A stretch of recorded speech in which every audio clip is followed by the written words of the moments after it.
Photographer मैंने उठाया photo.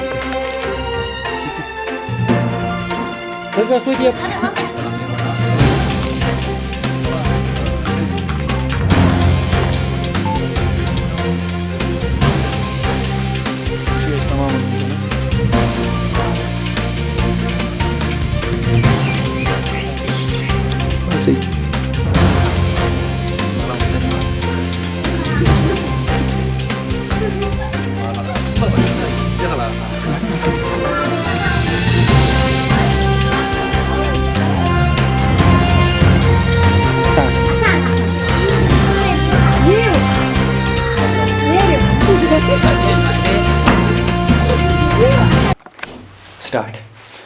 आप मुझे बताइए, कल नीट का रिज़ल्ट आया तो उसके बाद ये पता चला कि आप दोनों भाइयों ने नीट को क्रैक किया है।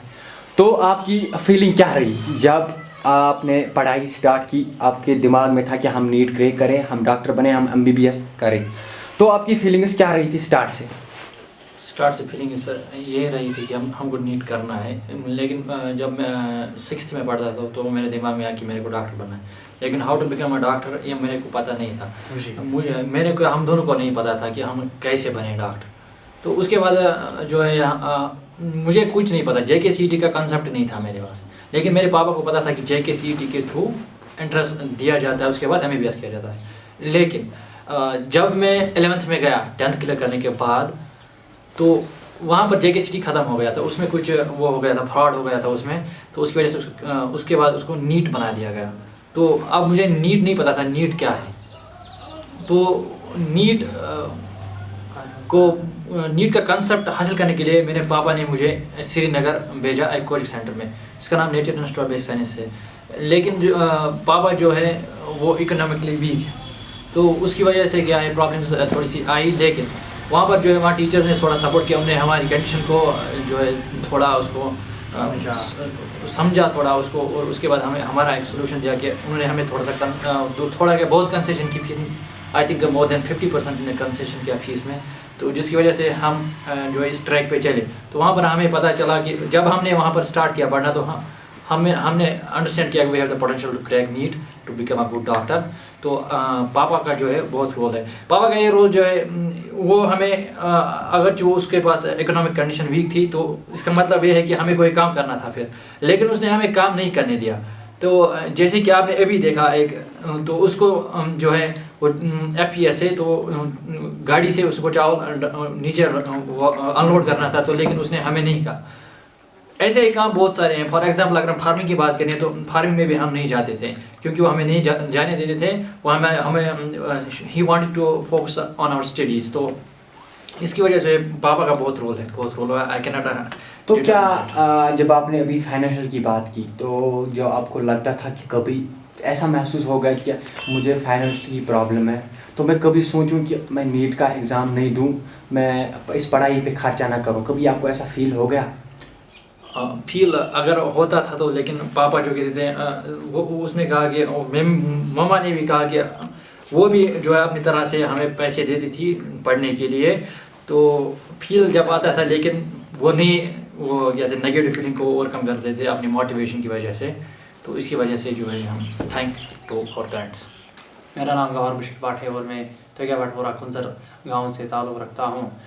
सबसे पहले मैं जो है अल्लाह ताला का शुक्रिया अदा करता हूँ जिसने मुझे सलाहियत दी कि मैं नीट एग्ज़ामिनेशन क्रैक करूँ, और मतलब कि मेरे तकदीर में ये सब कुछ चीज़ें लिखी। जब मैंने नीट एग्ज़ामिनेशन दिया, उसी दिन से पता चला कि मतलब इस साल नीट का पेपर बहुत अच्छा हुआ। उसी दम से मुझे पता था नीट का रिज़ल्ट है, बट जस्ट वेट करना था कि फाइनल मतलब कि डिक्लेरेशन, इसी के लिए इंतज़ार था। बट जब हमने डिक्लेरेशन किया तो बहुत ही खुशी महसूस हुई।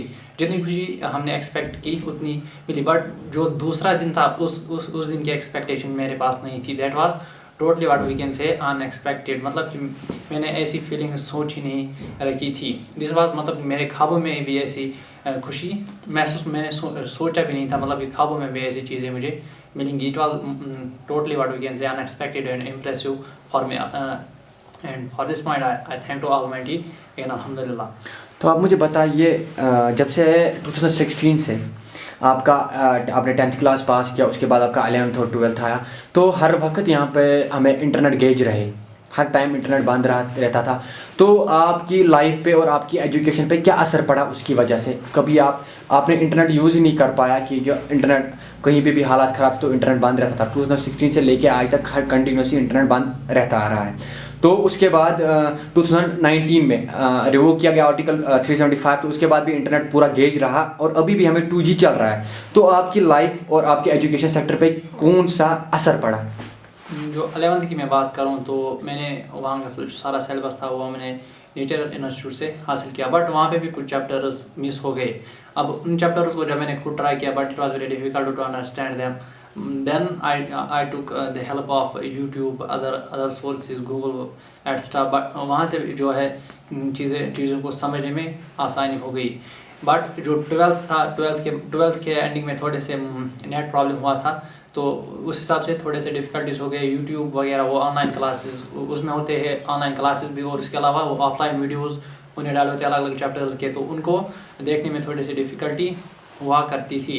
40 मिनट का अगर मतलब कि लेक्चर हुआ करता था तो उसके लिए लगभग 3 घंटे वेस्ट करने पड़ते थे लो स्पीड ऑफ इंटरनेट पे भी।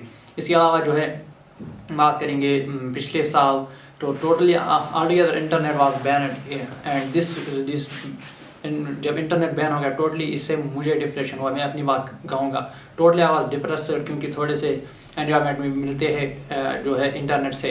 उस दौरान थोड़े से मुझे 1-2 महीने थोड़े से मतलब कि फ्री टाइम था, उसमें थोड़ा सा एंजॉय करता था, मतलब कोई ऑनलाइन गेम मतलब और कोई भी चीज़ जो है वो हम नहीं खेल पाए थे। इससे क्या होता था कि मतलब हमारा जो डिप्रेशन था, जो हमारे टेंशन एंग्जाइटीज़ वगैरह वो दूर होती थी, बट जब नहीं वो कर पाए तो उससे फिर और डिप्रेस हुए।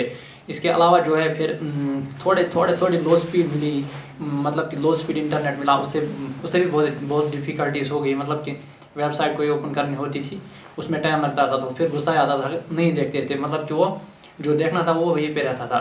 इसलिए जो है इंटरनेट का भी थोड़ा सा ज़्यादा इम्पोर्टेंट, मैंने ज़्यादा इस्तेमाल नहीं किया, थोड़ा मगर इसका इस्तेमाल होता है। अगर आज की बात करें, आज के जो भी नौजवान ड्रग्स की तरफ जा रहे हैं या किसी और की तरफ जा रहे हैं, तो वो उनके लिए क्या मैसेज रहेगी आपकी तरफ से कि उनको क्या करना चाहिए? एजुकेशन हासिल करना चाहिए या गलत काम हासिल करनी चाहिए? मतलब कि एजुकेशन इज़ बेसिक रिक्वायरमेंट। ज़रूरी नहीं है कि हम एजुकेशन पढ़े ताकि हमें पैसे मिले। जैसे कि सिंपल, अगर कोई रिलीजियस तालीम पढ़ता है वो भी एजुकेटेड बनता है, कम से कम वो अपने मॉरल्स सुधार सकता है एटलीस्ट, ठीक है। इसी तरीके से अगर बात करेंगे आप 12th, इट्स नेसेसरी, मतलब कि किसी भी जगह किसी न किसी ज़िंदगी के किसी भी मरहले में आपको मदद देगी। और जो बात करूँगा मैं हायर एजुकेशन की, depends on the person interest, but still it will not go in waste. और दूसरी जो इम्पोर्टेंट बात है आज के यूथ में वो है they use this drug addiction, smoking, like that. मुझे इन सभी चीज़ों से नफ़रत है और अल्लाह ताला का शुक्रिया अदा करता हूँ कि हम सबको इससे बचाए और हमें इस दम तक बचाया, आगे भी दुआ करते हैं कि हमें इसे दूर रखे। बट जो भी कोई एडिक्शन है, सबसे पहले इसमें जो है इकोनॉमिक प्रॉस्पेरिटी वो बिगड़ जाती है। पहले इसमें पैसा खर्च होता है, जो कोई भी चीज़ लानी हो पैसे इसमें खर्च होते हैं फजूल। और जो दूसरी इम्पैक्ट इस पर होती है that's it damage the health. जो कोई भी सेहत इलनेस, सिकनेस वगैरह, लंग डिजीज़ जो भी कहेंगे, कैंसर, ट्यूमर्स, लाइक दैट, वो इससे डेवलप होते हैं। दूसरे जो इसमें जो है नेगेटिव इम्पैक्ट ऑन सोसाइटी इसमें भी पड़ते हैं। मॉरल्स जो कि बताएंगे एक यूथ हो या कोई भी इंडिविजुअल हो, उसके मॉरल्स इससे बिगड़ जाते हैं। So we should strongly condemn this drug addiction.